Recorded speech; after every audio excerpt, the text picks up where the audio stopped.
Hi, John. Well, hello, Alex. Do you know what I hate? What? I hate cut gems. Well, then you're in for a treat because all the gems in this movie, not cut. Phew. Of course, I'm talking about uncut gems. Gambling man, man, man, I'm a gambling man, man, man, a gambling man, man, man, I'm a gambling man, I'm a gambling man, man, man, a gambling man, man, man, I'm a gambling man, man, man, I'm a gambling man. Hey, yeah, actually, speaking of uncut, so I didn't want to say this to anybody before I watched the movie. Mm-hmm. How is there not a dick joke? I mean, this entire movie revolves around a guy that talks about being Jewish pretty frequently. And the movie's called Uncut Gems. Yeah. At least in my kind of colloquial cool guy, I'm young and hip on the internet, the term uncut, it's at least the first or second thing that pops into my mind is the tip of the old schwanz. Mm-hmm. Interesting title, I guess, is what I'm saying. Well, I mean, there's certainly a Jewish thread that permeates this whole thing, and so they're not going to talk about how great uncut gems are in terms of penises. They're going to, cut's the way to go. Well, so, all right, this is actually a good way to lead into the opening of the film, where we open in an opal mine in South Africa, I guess? Is that where opal mines are? Ethiopia, I think, was the... Ethiopia, okay, yeah. I think South Africa is where Elon Musk's parents murdered people for precious minerals, Mm-hmm. right? Before he Okay, good. pulled himself up by his bootstraps. Yeah, exactly. Yeah, his parents or multi-millionaires. Mm-hmm. But hey, he likes Tesla. He's a cool guy. He likes the memes. Yeah. That was my Elon Musk. It was good. It was just spot on. Jagmesh. Yes. But that's, I swear I'm not gonna talk about dicks this whole movie. Mm-hmm. But when he was so that's the opening. And then later where Adam Sandler's talking about these black, I think he calls it black Jews in Africa that do them. I'm like, oh, is that what the uncut gem is? Is there a sect of Judaism that doesn't get clipped? It obviously didn't work out, but because I had it in my mind, I was like, oh, wow, is this going to be it? And then the whole movie, it was like, yeah, it's just a bad title. They're going, where's the dicks? Well, What I mean, the obviously, fuck? it was only like 95% of what I was thinking while watching it, but... Get on with it. Where's the dicks? No, it's not a good title for a movie. It just would have made it slightly better if at least there was like a bit of a joke in it, but there isn't. Because this movie is like, well, I guess, I'm just going to come out and say it. I thoroughly dislike this movie. Oh, see, I love it. I love it. Yeah, I found it, I shouldn't, wait, let me reword that slightly. I found it thoroughly unenjoyable. Mm-hmm. I'm not commenting on the quality of the film, Mm-hmm. but I very much didn't enjoy watching it. Mm-hmm.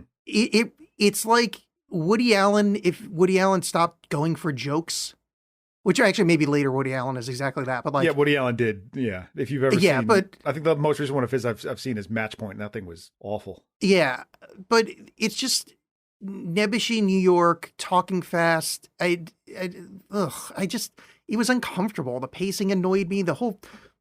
Ugh, yeah. What about the pacing annoyed you? I hate that, I want to say it's like Robert Altman, where it's just everybody talks over each other and everything is fast. Yeah. I mean, certainly everyone talking over each other, that's definitely an Altman thing, the sort of overlapping dialogue. Yeah, I find it annoying, and it can work. Like Robert Altman, I don't find as irritating, but this annoyed me because there's no characters that I wanted to spend time with. So it's like, oh, people I don't like being annoying near each other. Mm-hmm. Like there's no ray of goodness for you to hold on to. Like the only character I like was Damani. Was that his kind of Damani? Lakeith Stanfield. I think he's the only guy that had like was showing any kind of charisma. I guess I kind of liked his girlfriend too, but like, boy, I didn't like any of these people. So it's like, oh, unenjoyable people talking over each other very quickly in a plot that I didn't really enjoy. It's just, this movie was a chore for me. Yeah, see, I think Adam Sandler is fantastic in this, and I like Howard Ratner, the character he plays, even though he's awful. I think he's a fascinating guy. And I don't disagree with that. It didn't lead to me wanting to watch it. Like, in the same way that like people are kind of, not in the same way, this is like the compare it to Hitler thing, but like in the same way people are interested in Epstein, Yes, but I don't want to hear him talk or like be, like, yeah, in concept, it's an interesting character, but Hold on, like, I'm trying I to don't want to unpack hang out that. with him. So, Yeah. so you don't want to hear Epstein talk? Not particularly. Okay. I'm just trying to put together this comparison. Well, no, but I mean, like, it's a fascinating person. Like from a distance. Yeah, from a distance. Yeah, it's like but I want nothing to do with them in actuality. Mm-hmm. Or I don't know. Yeah, that's probably actually a pretty good example. I'm not gonna back away from it. I'm fine with my Epstein comparison. Okay. It's like, yeah. What an interesting person. I don't really want to spend time with them. And it's like his performance is great. He does. It's exquisite acting, but it's like, yeah, great. It's almost it reminds me on that same level of Harmony Korine. Is that the name that did Gummo in those movies? Yeah. Where it's like, these are kind of brilliant. I don't want to watch them at all, and they make me uncomfortable. Like, I'm glad you made them. I think if I was still if I was wanted to be challenged by film a little bit more, maybe I'd be into it. But right now, it's just like, I'm good. No, I mean, I get that. Like, this is a somewhat difficult movie to watch. It is relentless in its pacing, in the constant dialogue, action, whatever, that certainly mirrors their previous film, Good Time, the Safdie brothers, but even has elements in the only other movie of theirs I've seen, the very autobiographical Daddy Longlegs, which they love writing about impulsive slender men. Yeah, slender, impulsive weirdos, and people just ruled by their impulses. So this certainly has that, and like, yeah, you're sucked into Howard's world. But I think what I like about it is that it is so engulfing. Like, it puts you right there next to him very effectively in terms of just not only just the locations and like using non-actors to be these other characters. One of whom, like one of the jeweler guys that he sells the Celtic ring to, just passed away, I found out. And I was kind of sad because I liked that guy in the movie. The guy who calls him. Oh, Booby yeah, he had a good point. face. Yeah. A lot of great New York faces in this. Yeah. And just like how masterfully it keeps it all going and keeps that tension up without necessarily calling attention to that. Like I think a lot of the editing in this is still pretty invisible. It's not flashily cut. If that's flashily is not even a word, but you know what I mean. Like it's not cut. No, in a flashy that makes manner. sense. Yeah. It's just very like whatever's going to move things along. There was the only part that I have like a structural issue with is pacing wise as well, which it is fast paced and I like that, but there's some stuff that they stay so long on that it was actually irritating. Like the auction bit was just, there was no tension and it just took fucking forever. The school play I thought took too long. There's a few spots where it's just like, oh, hurry the fuck up. And I think it's because all the other scenes were so punchy and quick that when you're kind of languishing on a kind of boring maybe is the wrong word, but a less exciting scene. Yeah. I'm surprised that there was no tension for you in the auction scene. No, because I mean, I think it's been established that this is going to be a movie. Like, the movie we're watching is Let's Torture Adam Sandler. So obviously that's going to be the result. Is Judd Hirsch is going to win. I mean, there was no drama there for me. It's like, yes, we're watching the Let's Torture Adam Sandler movie. Like, the only spot that I was slightly surprised by, going out of order, whatever. Spoiler alert if for some reason you're listening to this and haven't seen the movie. But when he gets shot at the end, I wasn't expecting that. I thought he was going to get some kind of comeuppance. I thought maybe his chick would run away with the money or something. Like, it would not end happy for him. I was not expecting that level of unhappy for him, but it just seemed to be like, oh, this is going to be one of those movies where they're going to torture the main character the whole time, and that's the film we're watching. So I think I understand what you're saying. I guess for me, by that point, like, I'm invested in Howard, whether or not this is just from the result of spending so much time with him in general, but I did find him interesting and compelling, and that I am kind of pulling for him in this weird way. And yeah, you kind of, it's like an episode of Seinfeld where, like, things aren't going to go their way, but it's still just like, oh, come on, like, this time though, because even if he wins, it's probably something else is going to happen. Like, he's gonna, but turns out I promised the uncut gem to this guy or something. They're just gonna keep complicating things because that's what he does. But I guess it's a good time to point out that I also don't like the show Seinfeld. Oh, there you go. But and I don't really like Curb Your the Jewish Enthusiasm. religion. Yes. No, I get it. Yes, so maybe of the Abrahamic religions, that is definitely the my favorite. I am on paper saying I am pro Jew. Oh, you haven't re-listened to the Noah episode that I recut. Oh no, I mean we all know that Alex through the eyes of John is very anti-Semitic. Yes. Yeah. And that's all that matters. Yeah, I mean I could see why. Oh, the other part of because I was trying to examine why I wasn't into it is I didn't have a lot of empathy towards Adam Sandler in this. It just what's his character's name? Howard Howard Ratner. Yeah. I just didn't have a lot. I don't know. He just seemed hateable to me.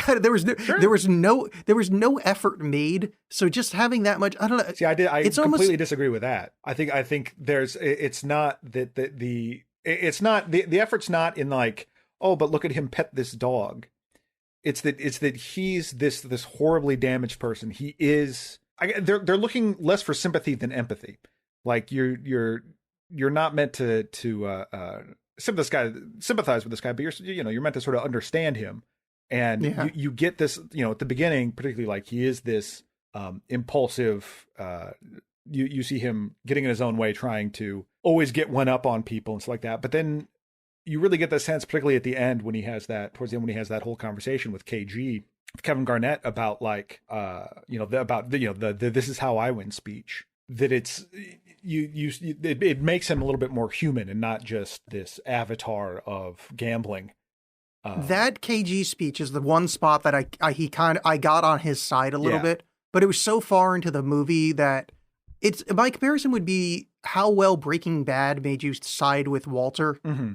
Where even that Walter is worse, but in every stretch of the imagination is worse than Howard. Right. But you ended up pulling for him. Even like that show starts with him murdering a guy and then having to dissolve his body in a bathtub, but you're still just like, yeah, dissolve it. Like you feel the panic with him and you're triumphant with him. This one is like, this guy's just an asshole. Like fucking get your shit together, dude. Yeah, but I think that's kind of a little bit of the brilliance of casting Adam Sandler. Because although like Sandler himself is a somewhat divisive figure in terms of he represents now this sort of lazy comedy and lazy filmmaking and all this stuff, and he certainly was much more of an icon and an idol to people more of our generation, like growing up in the 90s or whatever, when his albums came out and whatever, and when he was on SNL. But there is something like on a basic level, I think, very likable about the guy. So when you're seeing that this horrible asshole being played by Adam Sandler, I think that kind of softens the blow a little bit and makes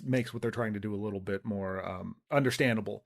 I think then there were some rumors going around because they've been working on this movie for like 10 years, like different iterations of it, and using different basketball players depending on who was available and whatever. And they had said that like they had Sandler in mind from early on, but I also heard about a version where they wanted it to be Elliot Gould, which I don't think would have been bad. I think Elliot Gould is a terrific actor, but it wouldn't. I wonder how that would have sold as well, considering also that he's considerably older. I think the age thing would throw that for me. Yeah, but I mean, obviously you go through rewrites. Yeah, I don't know. I don't know, John. No, it's fine. I mean, it's fine. If you weren't on board, you weren't on board. I mean, that's not wrong necessarily. Yeah. It's like I said, I don't think everyone likes Adam Sandler at all, but I do. I loved Adam Sandler when I was young, so this is not an Adam Sandler problem for me. Mm-hmm. I just think that I don't know. I think that I needed the character to be shittier or slightly better. Oh, yeah, I think he was plenty shitty. Like I don't need him to be shittier. Yeah, I think I needed to be a little shittier, like so I could root for him as like a bad guy. But like it just kind of hit me like this kind of, I don't know. Yeah, I mean, like it's like everyone is very annoying in this. Yeah, like it is an annoying thing, and everyone. I mean, most of the movie is people shouting at each other, and so like if that's not your thing, this is not the movie for you. Anyway, yeah. So what happens in this movie?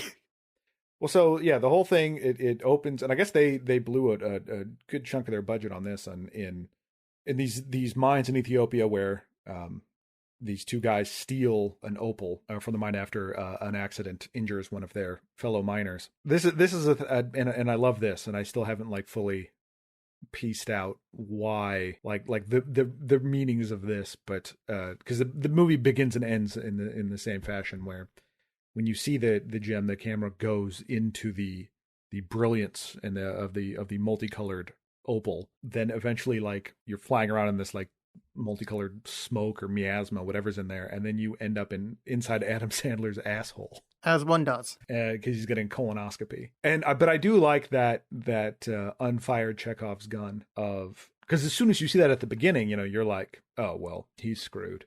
He's gonna, because they find a polyp and they're like, oh, you should get that biopsied. But you do think that that's gonna really come back later, and it doesn't. Like it doesn't in a way that matters. He gets a call and it's good, so it's a small win for him at a point that he needs it. Yeah, I didn't really understand the point of that. I also didn't understand, the point of I didn't understand the colonoscopy, the kind of D plot. But yeah, I didn't get the opening and closing going into the blood and coming out through the universe. I have theories, but we can talk about that at the end. Because it's got something to do, because Kevin Garnett stares in it and has like a vision too. So yeah. I mean, I would not have minded more of that, actually, because that was fucking weird. But there being so little of it actually made it weirder, because this is like a totally grounded, normal movie, and then it's like, oh yeah, also there's like magic in this rock. Yeah. I don't think there's actually magic in there. I think that's no, I know. Yeah, but I mean, yeah, the way it's presented, it seems like, oh, was there actually something in there? But yeah, so you're introduced to this character, Howard Ratner, who's a jeweler in Manhattan. Oh, I get it, jeweler. Yes. And so immediately, what's going to happen for most of the movie is he's on the phone yelling. He's as he's on his way to his store in the Diamond District, and he when he's in there, he meets his associate Damani, played by Lakeith Stanfield, who's like in business with him. Is like he brings rappers and sports people to his shop to buy expensive things, and then also on the side sells fake Rolexes. Like everyone in this movie has a hustle. Yeah, rent in Manhattan's fucking expensive. Yeah. But yeah, so basically the first bit is you're learning about Howard and his life, and it starts to be revealed that he has gambling debts in that first scene as well. These two gentlemen, these two very, very New York faced gentlemen, are their friend. They're friends of Arno's. They're introduced as, and they like slap him around to try to get money from him for an outstanding debt, which again is a running theme of him owing money to people. And you find out the reason why that is because he's a crazy gambler. He meets Mike, the I don't remember the character's name, but the actor. It's Mike Francesca, who's like a sports radio guy, is the bookie. Oh, and that's Mike Francesca? I believe that's the guy's name. Oh, no shit. I mean, I know who that guy. He was on sports radio where I grew up. Yeah. Oh, yep, no Mike shit. Francesca. Yeah, I think he was Mike in the Mad Dog, wasn't he? I would have no idea. I remembered his name from like being young. I didn't put that together. Okay. Yeah, I mean I assumed he was like an East Coast fixture of some sort. Yes, yeah, he definitely is. I just didn't know his face when it showed up in the movie. Well, he's trying to place a bet with Mike and the Mad Dog. Mike plays Gary in the movie. Oh, well, Gary. He's informed that Kevin Garnett is coming to his store. Kevin Garnett being a Celtics player. And I guess they, like I mentioned before, they went through a bunch of different people, different players to be this, to do this role. And I guess if you know basketball at all, like Kevin Garnett was a particular figure, and he apparently won the 2008 NBA championships. Yeah, because he had a ring on in the movie. There's a film detail for you. A controversial figure. People did not like him very much as well. But he. Oh, is that true? Yeah, I think some people hated him because I think he had like an attitude or Huh.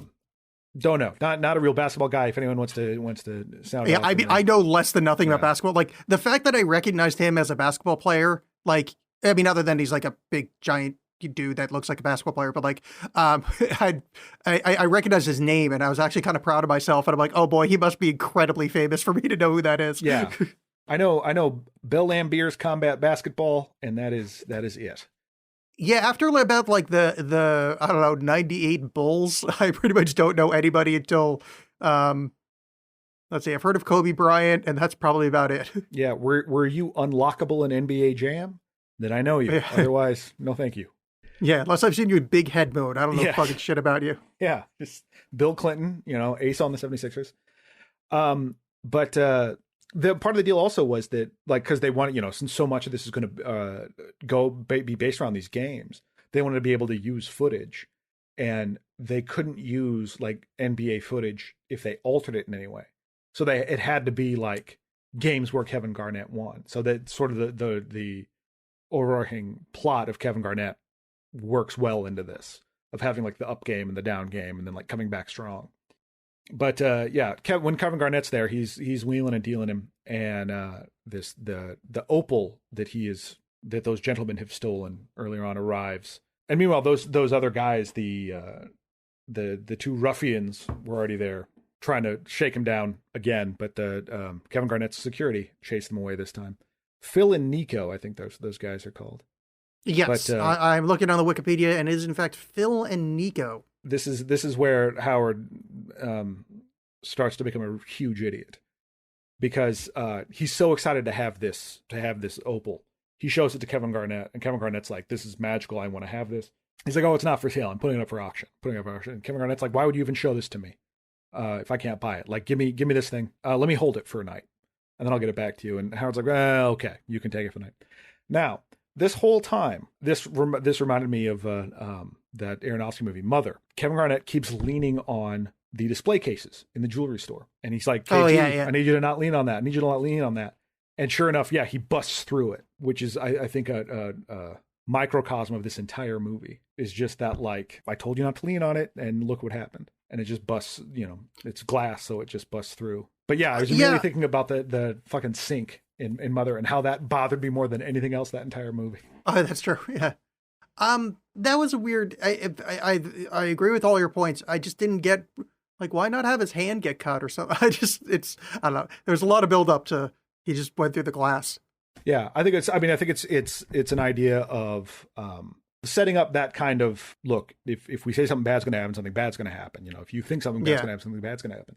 But it's also like acts as a sort of release from that magic moment that Garnett is having, because he's looking into the stone, and it again goes into the miasma of the stone. But he's seeing like young pictures of himself, I guess, or like pictures of the Ethiopian miners or something. I took that whole bit as him just being kind of hypnotized by the stone and Howard's story.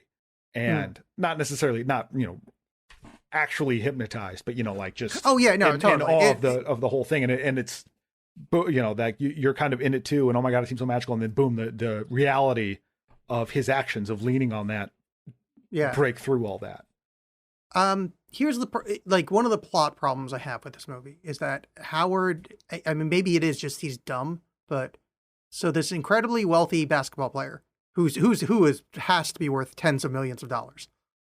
Why not just ask him for like money? Be like, "Oh yeah, I'll rent it out to you, like $10,000 a night."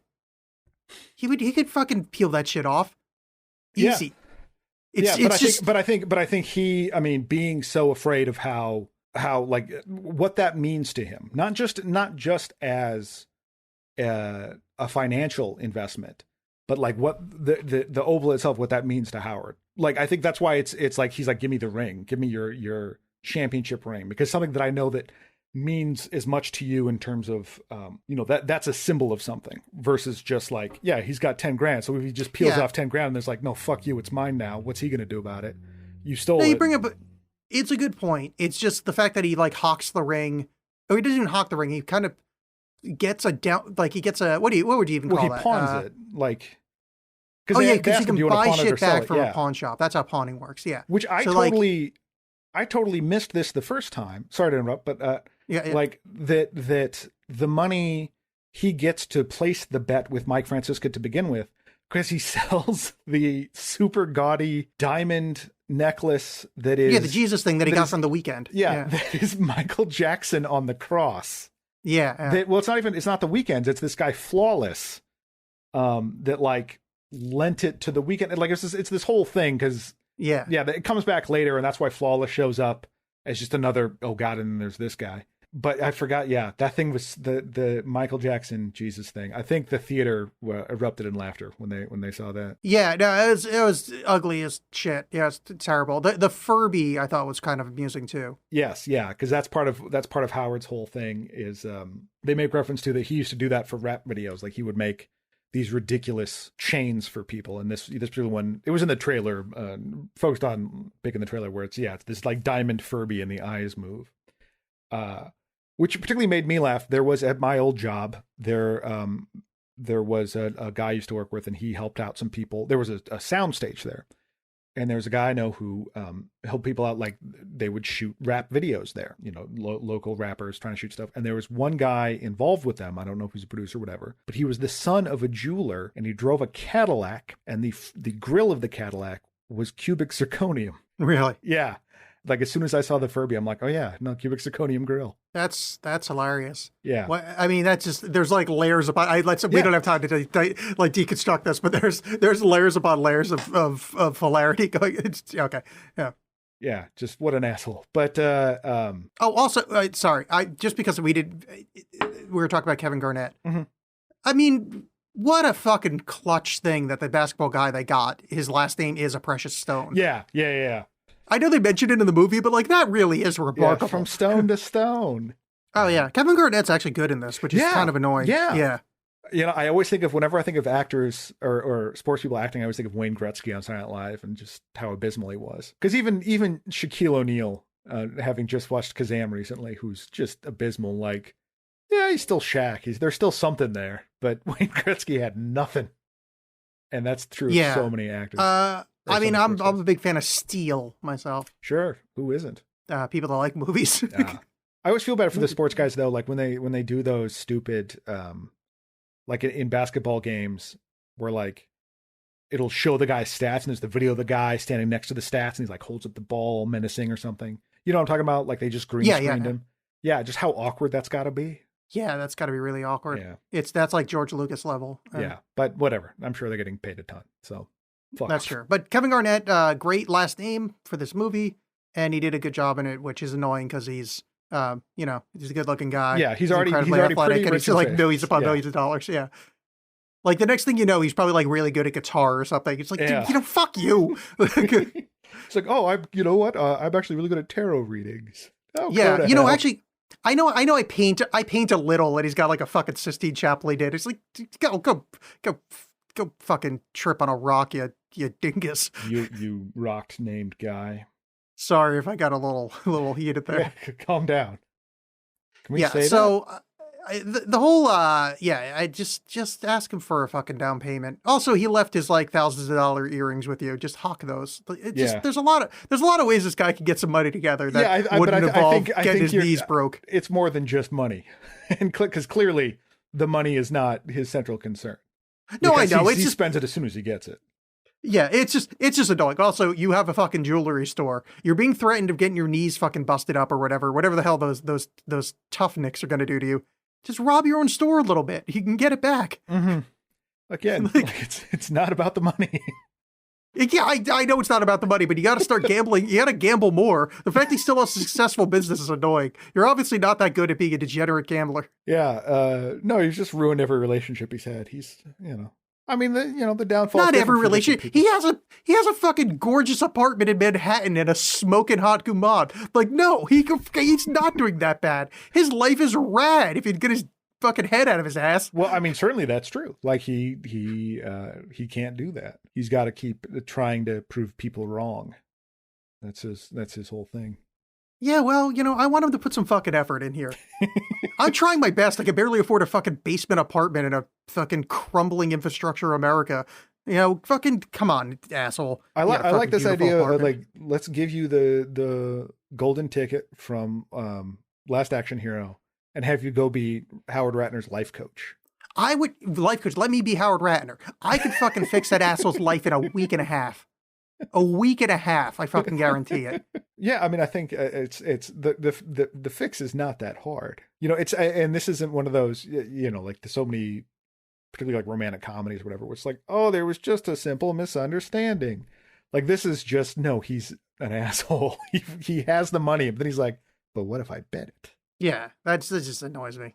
Fucking get some fucking spine, asshole. He probably had like a really nice upbringing too, judging for the fucking his family. Yeah, I mean, yeah, apparently they seem nice. God, why was I raised fucking bullshit poor Roman Catholic? I want to be a rich Hollywood running Jew, John. Yeah, sorry, John. I want to own a bank. I want to drink baby's blood and change shapes. Oh wait, sorry, I went a little farther. You can do two of those things. You gotta. Sorry, I've been reading some websites.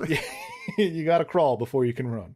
That's actually the the one bit of casting, non-traditional casting that pissed me off in this movie. When he's at his family's Passover dinner. Seder, yeah. One of his relatives, it doesn't matter. They're just talking about the game or something, but it's this guy known on Instagram as the Fat Jew. And oh my God, is that him? That's him. Oh, and he's a notorious like joke thief and just shitty guy. I take back every bit of me feeling bad for not liking this movie. Fuck this movie in its dumb face. Yeah, I'm very bummed about that. That guy sucks a lot. And yeah, he really does. Should have no business anywhere. But like, he's still around. He still has followers, whatever, because people are terrible and dumb. But it's minor. I do like, in general, I like a lot of the casting of just people as people. Like, one of my favorites are the weird poodle-haired dudes harass Adam Sandler. Like they want I think like $30,000 and he gives them the watch. Yes, it's like, you brought your heavy, and he looks exactly like the other guy. Yes, they look like they wrote for like sitcoms in the 80s. Right. Yeah. Yeah. They're like a comedy team that wrote for like Catch a Rising Star, like they did Ed McMahon's punch up lines. Yeah, they did road work for Gallagher. Yeah, totally. Yeah, well, the heavy, the guy who doesn't talk, is actually like this fascinating autograph hound, I guess. I remember reading something about him. Like, he's one of those people that just, his big thing is getting autographs from people. I think we're talking about Ronald and Marshall Greenberg. Does that sound familiar? No, those are the jewelers. Like, Marshall Greenberg is the one that just passed away. He's the one that calls him Booby. I just saw them, two people with the same last name in the IMDb list. I'm like, oh, that might be them. Yeah, no, it's these two. I don't think are related. They just look the same. But yeah, I like that, again, that sort of really giving it a place, like really really feeling like you're there. And they do, the Safdies themselves are huge fans of more sort of that realist, neorealism kind of film. Like, don't want to have too much artifice, despite the fact knowing that film itself is very artificial and you're going to be doing artifice. But how can you make it? How can you at least make it seem like you're not? And I think that kind of realism makes it harder to watch, because it is stripped of a lot of that falsity, where it feels safer when it is easier to just be like, oh, it's just a movie. Yeah, I know, I gotcha. Yeah. But it just kind of goes on from here, where he Adam Sandler keeps getting money and then gambling the money, and then having that gets like, because he makes this bet with the money he got from selling the Jesus Michael Jackson, to make a bet, but then the bet hits because Kevin Garnett is playing so good because of the damn opal. But then you find out, like, and so he's all excited. Opal. Yeah, he's all excited because that's happening the next day. He's at a school play, his daughter's school play. Despite not having the opal, this drove me crazy, and I mean, and it's meant to, because Damani the next day contacts him and is like, no, I don't have the Kevin Garnett still has the opal. I didn't bring it back, because it's just one of those things where you're counting on someone else and they let you down, and that hurts. Yeah, I get it, John. I'm sorry. I was just say, like, you could run a podcast. You don't know the background of this, people at home, but like, John's been on me. I made one fucking mistake, and we're not going to get into it, but like, John, to forgive is divine. Yeah. Mm-hmm. Well, I mean, it's $30,000. Well, that was your mistake for buying something like that for $30,000. If I could be so bold. I don't think a statue of me is worth any less. Yeah. Well, anyway, I'm just saying that hole was meant to be cut, and it was meant to be used the way that I used it. Fair enough. You filled it full of jelly beans. Not what I wanted, but well, how else am I going to fulfill my fantasy of having sex with Ronald Reagan if he was from the Midwest? I very much appreciative of your insistence of like, no, I fucked that statue. There's no way out of this. If you had said I fucked it, I was going to go and do something. I was going to say ashtray or something. But since you went with jelly beans, I'm like, all right, well, I'll go back to fucking it. Guess what's happening now? Jelly beans. Yeah. I'm going to do it. Watch my Uncut Gems. But at the school play, some of Arno's goons are there, and Howard's like, "What the hell? You came to my kid's play. This is terrible," and they beat the crap out of him. And he actually runs into Arno, played by Eric Bogosian, which I thought was another great little piece of. Wait, by the way, Eric Bogosian finishes the duology in this movie of bad guys from part 2 of movies I really like, because Eric Bogosian is in Under Siege 2. I think it's Under Siege 2. He's in a Jean-Claude Van Damme sequel. That's and then Steven Seagal. Oh, Steven Seagal. What did I say? Jean-Claude? Yeah, Steven Seagal. Sorry, Steven Seagal sequel. No, and you're then, absolutely right. He's Under Siege 2, Dark Territory. Under Siege, yes. And then John Amos is in Die Hard 2. Oh yeah, he is. And also John Amos starred in Good Times, which is the reason I think he was hired for this movie. Uh-huh.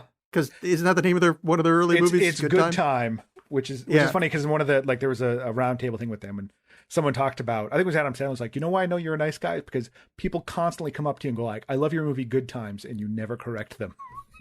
I'm like, yeah, I forgot John Amos had that bit roll in here.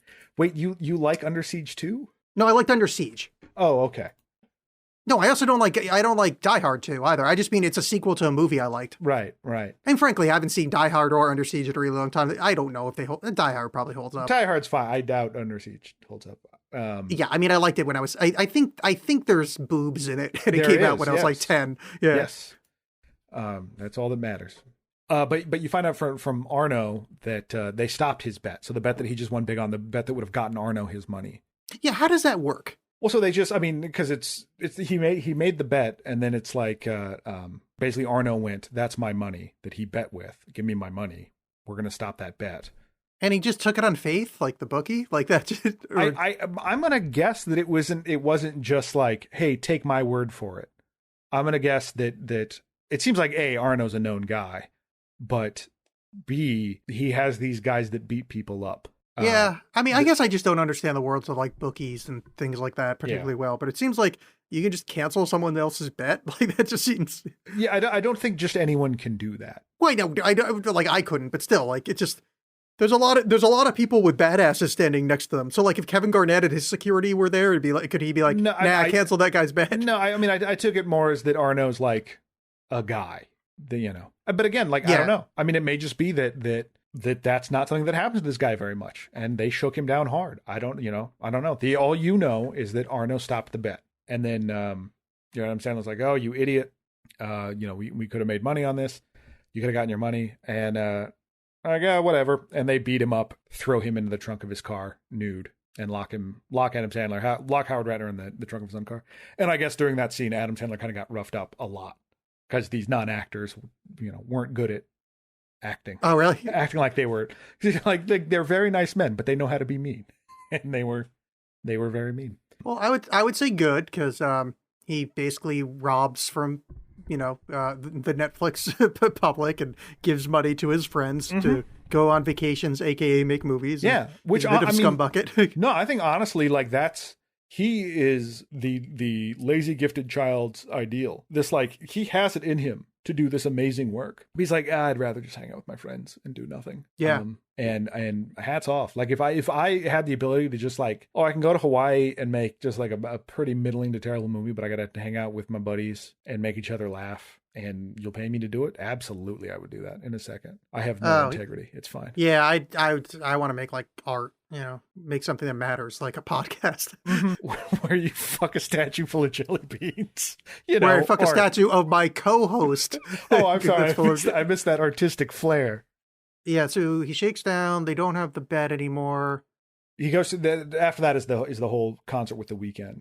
But I love. Oh yeah, I love the bit with him and his family where like his sons love him.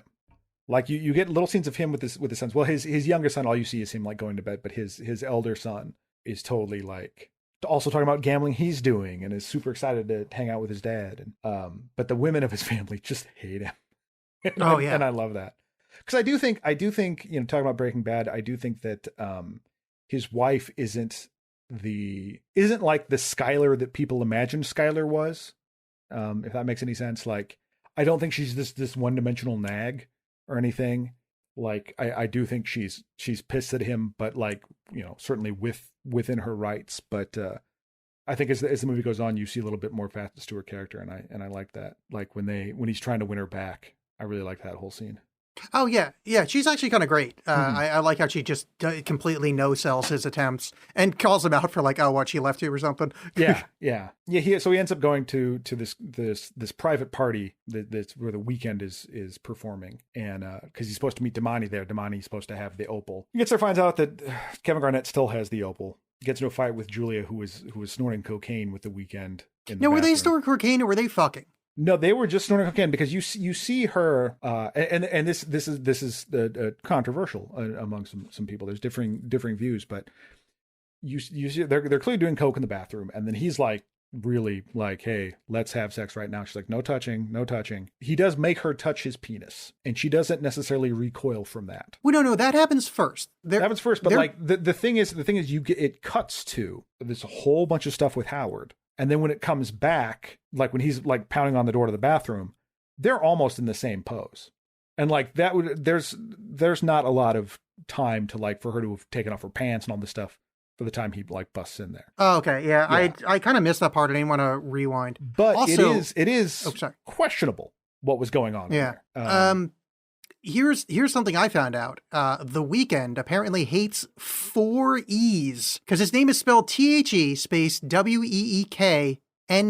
Yeah, I don't get it. Because apparently that 4th E was too much to handle. Far. Yeah.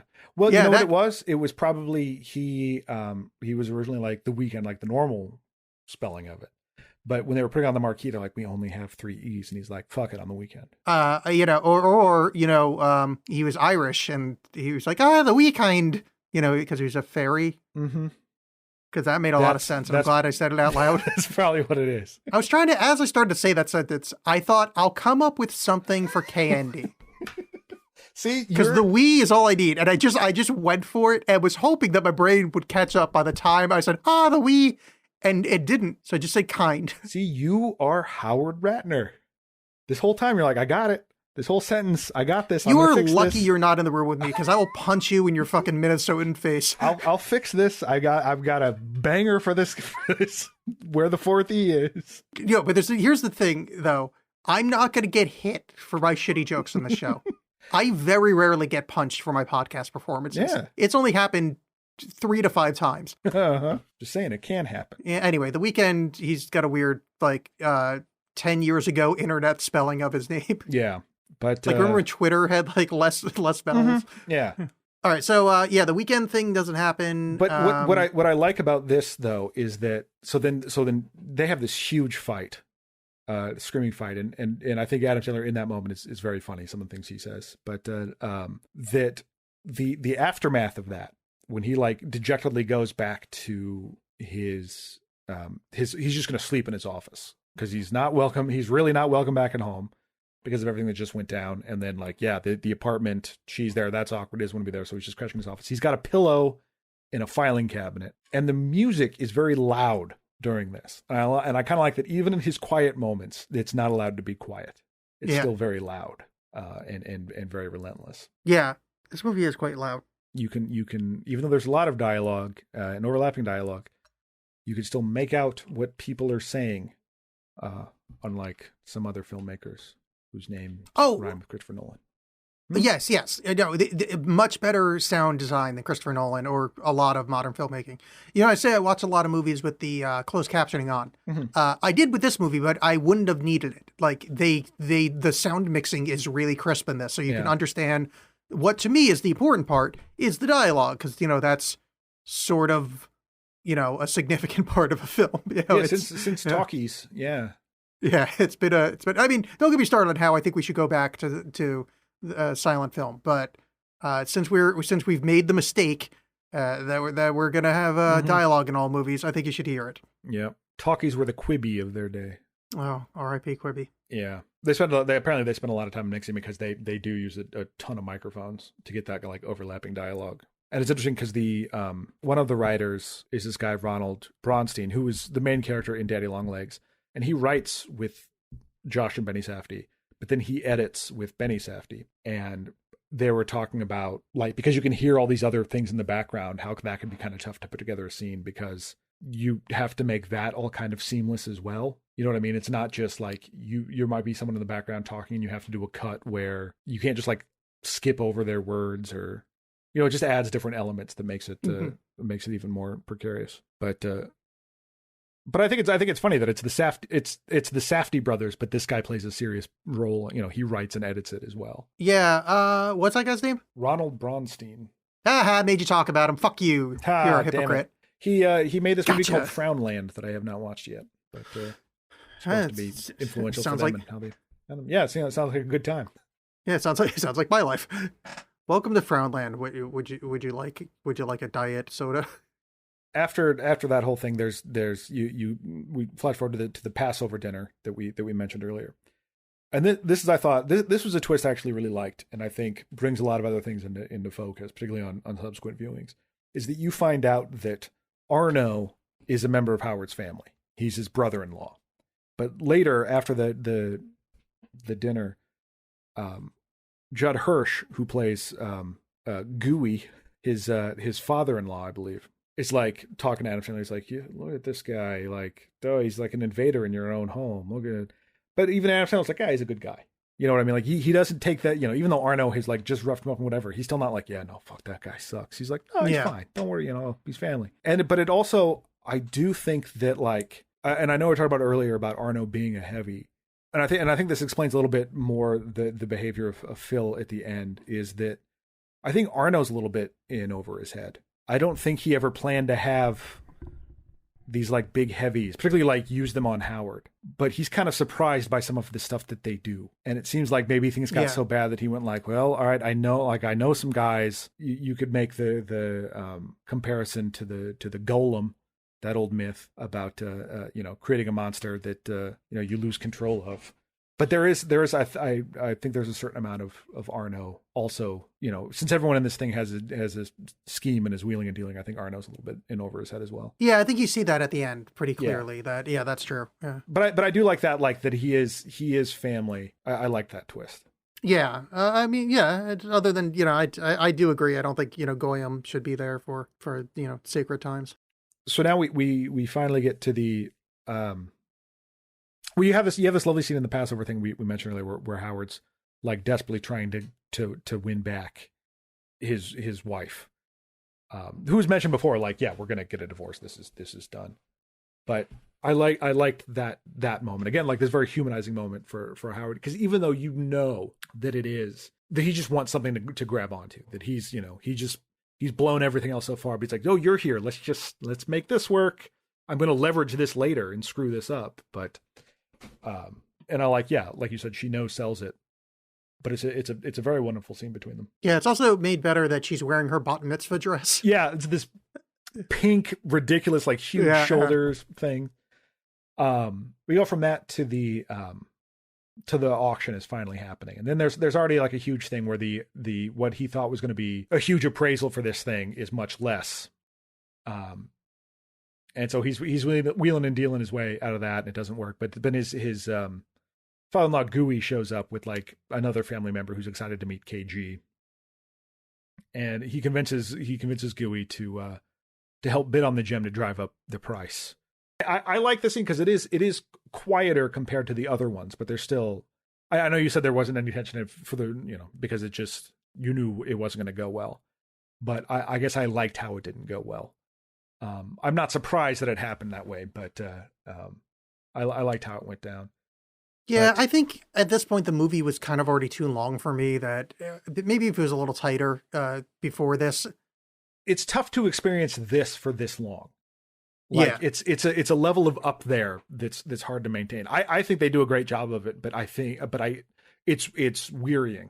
Yeah, I wish I had taken more time to watch, like if I'd done it in like 3 sittings or whatever, which I try not to because I think that takes away from the movie. But this one I was just kind of like, oh god, just be over already. It was just so fucking done. But what I love is so this that goes wrong with it, and so now he owes Gooey a bunch of money, still owes Arno a bunch of money. Somehow is able to get Kevin Garnett back in the office to sell him the opal to at least get Gooey his money back, or at least pay off Arno. So Kevin Garnett shows back up, and there's already been an issue where to get into the office, you walk into to his jewelry shop. You walk into a door that leads to this small enclosure. That door needs to be closed, and they buzz you in, and then you go in. Earlier, Kevin Garnett gets stuck in there, but this time he comes in, and there's the he's willing to pay Howard for the opal. He wants the opal that bad. But he finally is like, Howard, come talk to me. And they go in the office. He's like, what the fuck is going on? Like, you've just been running game on me this whole time, giving me these half truths and lies. Give me the runaround. I think. Sorry, I love Kevin Garnett going it's like you're messing with my emotions. Yes, yeah. It's a really well delivered line. And again, annoying because he shouldn't be good at this.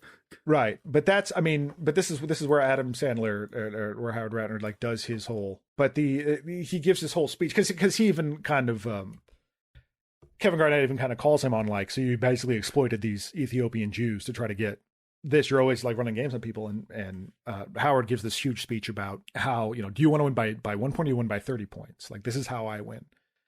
And that it's really just about, it's not about the money or anything like that. It's Howard seeing these forces around him and trying to manipulate them in a way that serve him, that he's the victor of his own story. And this is the only way he can think to do that. And it's never enough for him. But it's like, because even in talking about that, in making that comparison to Kevin Garnett, he convinces himself to gamble all the money he just got onto Kevin Garnett. And I love the scene because like you see these machinations working, and you can even see Kevin Garnett kind of getting into it. And I think that's part of the power of Howard, and he's got that weird charisma. Yeah, but get your shit together. Well, yes, obviously get your shit together. But it's like just Gamblers Anonymous or whatever. Come on, let's fucking just it's that easy. Yeah. But my favorite thing, so it's this whole thing now where it's like this little exciting scene where he gives Julia the money. Like they've made up enough that he's like, take this money and bet it all. Go to Mohican Sun. He rents her a Blade, which is like I guess like an Uber for helicopters. Yeah, it's Uber helicopters. Yeah. Oof. But what, John? What are you saying? You can't think of a douchebaggier thing in the universe? Is that what you're saying? Because you'd be right. But we are at this point introduced to the absolute best, I'm going to say, person. Yes, correct. Wayne Diamond. What is Wayne Diamond? What happened there, and why is he not in every movie? Yeah, I don't know. There's a lot of questions. He is apparently he's an actor, producer, works in the sound department. He is. This is a weird reference to make. But have you ever seen Phantom of the Paradise?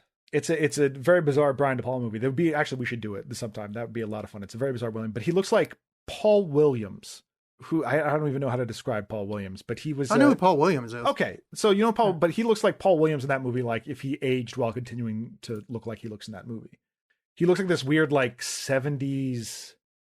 I don't know. He's so insanely tan, but then just like the way he talks is. I don't know. Oh my God, he does look like him from this movie. Yes, yeah. I'm looking at a picture right now. Yes. Yeah, he's totally Paul Williams from I forget what his character, Alan Swan, I think is his name. It's definitely Swan. I think it's just Swan. I'm getting that confused with a different movie. But yeah, he is just ridiculous. And he is the pinnacle for a movie that's been full of like just guys. Oh, it leads up to just the most guy. Like, found a type of guy there is. You know who he reminds me of from the John and Alex Hate Stuff repository?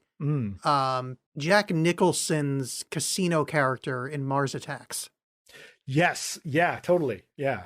He's got a similar vibe. Like his East Coast identical cousin. Like his Patty Duke. Yeah. Oh, totally. Yeah. And he's on the plane complaining about how much money he has, which is great. He's like, I just don't know, but I've just... And I don't even feel like it's show offy. It feels like he just wants to complain. He's the highlight of this. Him and Kevin Garnett being good at acting, the highlights of the film. Because also his character's so great, where he's a sleazebag that wants to bang this hot lady, but then doesn't really go for it. But he's actually kind of nice. But he's a gentleman about it. Yeah, because she later when she's placed the bet, like the thugs are on it, because there's a tense scene where Arno has come to because he's already called Arno to come. He's like, I got your money. Then he sends the money out to go gamble. So Arno's there, and they're like, you call and cancel that bet right now. You call or come back, and Howard hangs up the phone. He's like, I can't do it. Phil makes a creepy phone call that might put Howard's family in danger, and then someone else, one of the other goons, goes out after her because they know she's going to Mohican Sun. And while she's at Mohican Sun, she's watching the game, talking to some guy. And that dude, that Wayne Diamond, shows up again. Is like, you should come up to my suite. You know, oh, twice in one day I see you. You're amazing. I'm in the penthouse. Come up. You should come up and see me. I got a private chef. And when she sees the one of the goons there, she does. She goes up there. And he's just like, oh, great. Hang out. Like, do whatever you need to do with the iPad. Watch something. I'm going to go take a shower. And so he watches the rest of the game. And then the next time you see him, after the game ends and they win, you see him helping her out with the money. He's just like, yeah, this guy's a gentleman. I love this dude. Yeah. He actually works. He turns out to be pretty great. But I was so into this that like I gave a shit about the basketball game that was happening. Like I'm watching it and I found myself going like, yes, when Kevin Garnett scored a point. Because I just wanted to win for Howard. I was the opposite way. I wanted Howard to lose. I was tired of him. Take your fucking medicine. Him.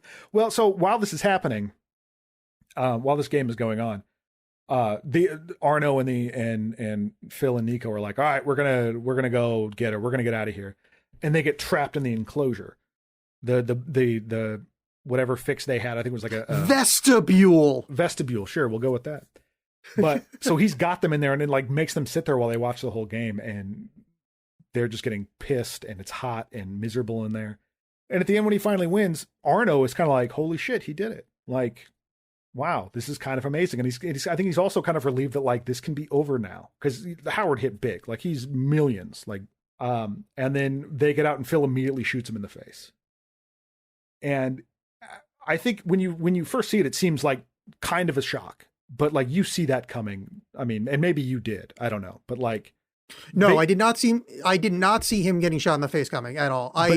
I thought it was going to end bad for him, but I thought it was going to end bad. Like he got his money stolen, he got his legs broken, he got his car taken away, his house. Like I thought he was going to end bad, but I did not think he was going to get shot in the face bad. Yeah. Yeah, because I mean, like that groundwork is laid. Like you can see throughout the movie, like Phil just getting more and more irritated with this guy because he's, you know, for all the reasons you don't like him, you know, Phil has to directly deal with him.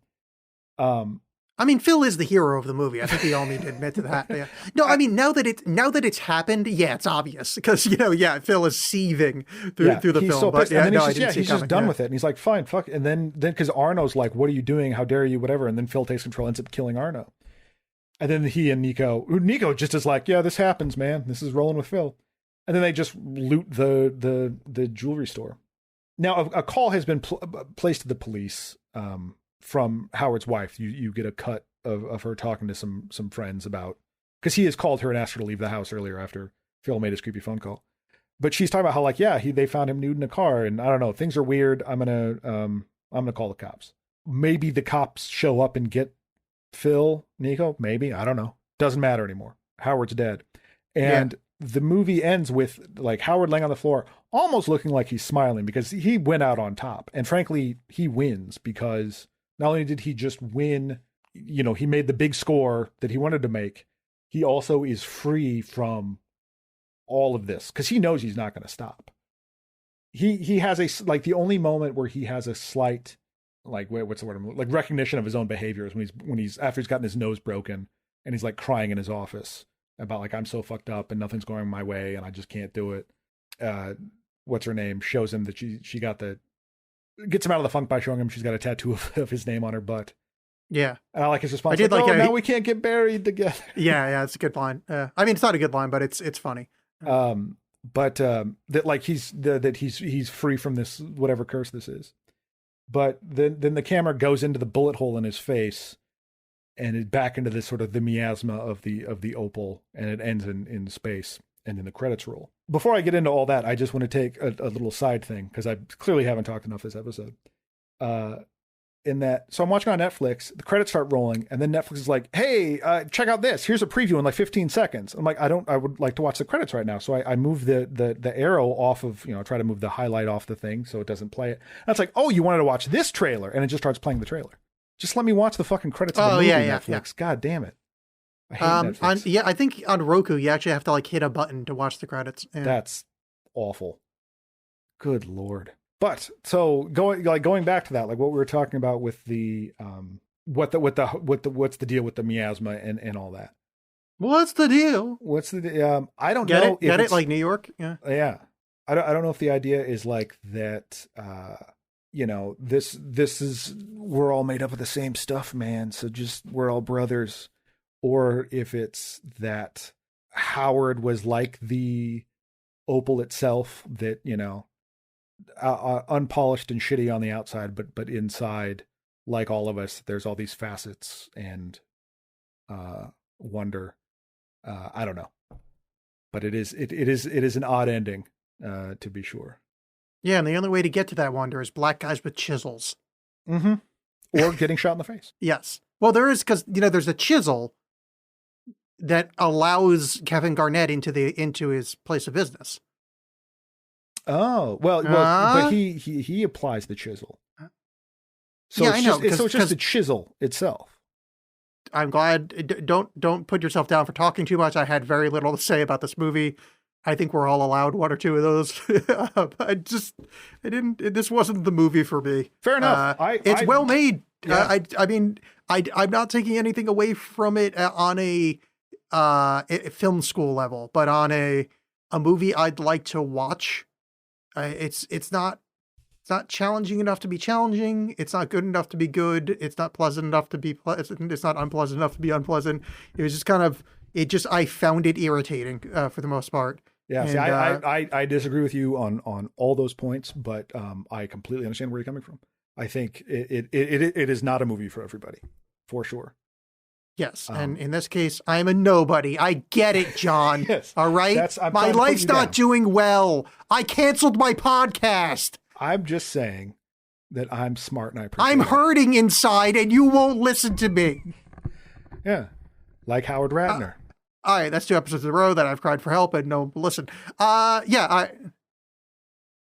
Frankly, as much as I didn't enjoy this movie, it's almost like a soft recommend. I think if this movie sounded intriguing to you, it's very likely you'll enjoy it. Mm-hmm. It just, it just wasn't. It wasn't my cup of Manischewitz. Yeah. No, and it's not like if you liked this, I would recommend Good Time. And I think that's why I was more excited going into this, because I saw Good Time and really enjoyed it. And that's, I would argue that Robert Pattinson in that movie is an even bigger piece of shit, like a much less likable guy. See, I might actually like that more, because that's, I almost want give it a shot. It's on Netflix. Yeah. And like, it's... I'm good. No, I'm not doing that. But frankly, I'd rather watch the TV show Good Times after this fucking slog. The other one I mentioned, Daddy Longlegs, is much less visceral, but still has those moments, because it is, like I said, it's somewhat autobiographical, and their dad was very much an impulsive fly-by-night guy. And some of those moments in that movie are very stressful. But still, this does not hold a candle for me for the most stressful movie I've ever seen, which is called Where is the Friend's House? Which is it's an Iranian film about a small boy who accidentally takes his friend's notebook home from school, and he's just trying to return the friend's notebook. It is subtly the most frustrating, because the whole thing is him trying to explain his situation and adults not listening to him. And it's the most maddening, stressful movie I've ever seen. And it's magical. So yeah, it sounds like that kind of bad dream logic. But yeah, it's like, it's not super touchy. The stakes aren't that high, but it's just, it just was, Yeah. On the stuff Alex and John like note, I, since the last episode, have seen nothing I enjoy. So, John, watch that weird Iranian movie that John just said. Yeah. Or I'd recommend also, I saw Minari. No, you didn't see shit until you sang the theme song, John. Oh, sorry. It's the stuff that we like. It's the stuff that we like. It's the stuff that we like. It's the stuff that we like. It's the stuff that we like. Okay, perfect. All right. So anyway, you're saying something about Menagerie or something? I saw this movie, Minari, that came out this year. It was very good with Steven Yeun from a lot of people know him from The Walking Dead. But it's a completely different movie from this. A sweet, quiet movie about a Korean family trying to start a farm in Arkansas. Lovely performance, very very subtle, very sweet. Highly recommend it. And then complete opposite from that, but not quite this. The Night Comes for Us. A action movie that's on Netflix. If you've ever seen a kung fu movie and you went, boy, I wish every single person had machetes, this might be the one for you. It is gory, very very violent, But I'd seen it before, but I was excited to rewatch it because of the Mortal Kombat trailer. They're making a new Mortal Kombat, and as I've talked about on the show before, seeing that in the theater was one of my favorite movie-going experiences. And I was very excited because the guy playing Sub-Zero is Joe Taslim, who's from this and who's in The Raid. If you've ever seen The Raid is fantastic. And some of the same actors in this as well, but it is fun. It is brutal. The action scenes are amazing. If you're into that kind of thing, definitely check this out. Excellent.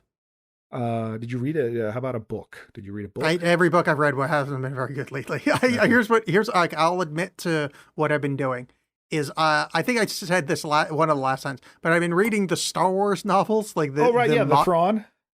No, I finished those. Oh, okay. But I've been reading like whatever they call the current expanded universe. I think it is the expanded universe, and the expanded universe that we grew up with is now like Legacy. Right. Yes. So like I don't know anything about like the new. So I was trying to read those, and the Thrawn ones were good, but like I was listening to the audiobook of like the Rogue One audiobook, and it's just the movie. There's like very little extra, and then I listened to Sith Lords Go on Vacation. I don't remember what the title was, but it's like it's Darth Vader and Palpatine are like on a planet with a bunch of Twi'leks, and they're trying to like survive because like some stuff's happening. And it just wasn't like good at all. Oh. I want that plot, but instead they go to Ryza, and like Quark is there. That'd be fine. Be Yeah, you can get one of those fuck statues. Yeah. So John, next episode, I believe we should start ourselves a theme month. 3 episodes in a row on a theme, and that theme is terrible fucking movies. All right, I'm on board. What are you thinking? The first movie I would like you to watch, and then get mad at me because I made you watch it, is what I like to call a throbbing abortion called Suburban Sasquatch. Suburban Sasquatch. Yes.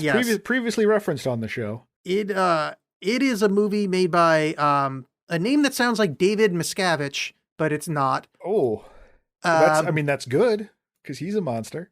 Yeah, he's a solo filmmaker out of either Pennsylvania or Canada. They seem the same to me. Mm-hmm. And it is a special bit of cinema. So it's available on Amazon Prime. It's on Tubi.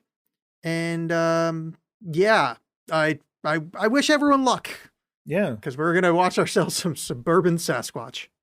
Yes, we certainly are. Oh boy. I'm excited. I'm looking forward to this because this is after this episode full of me blabbing, it'll be nice to just go back to me resigned sighing. I mean, let me tell you this. What is your response to when you see a foot-long hairy Sasquatch cock? I need context. I mean, like... it's in between his legs. In the street, it's like I do the Arsenio, like, whoop, whoop. Like, okay. if I get a $5 foot-long and it's in there, no thanks. If it's still attached to the Sasquatch, absolutely no thanks. What if it's in an incompetent movie? Could be good. Okay, yeah. You're going to be fine. Okay. All right, so we'll see you next time with Suburban Sasquatch. Oh, yeah, follow us on Twitter at JawsPod. Mm-hmm. We do stuff there. We're also on Facebook, John and Alex Hate Stuff. Yeah, reach out, say hi, drop us a line, tell us what you think, what you want us to watch, all that stuff. Yes, the things John just said. Yep. Okay, bye. Bye-bye.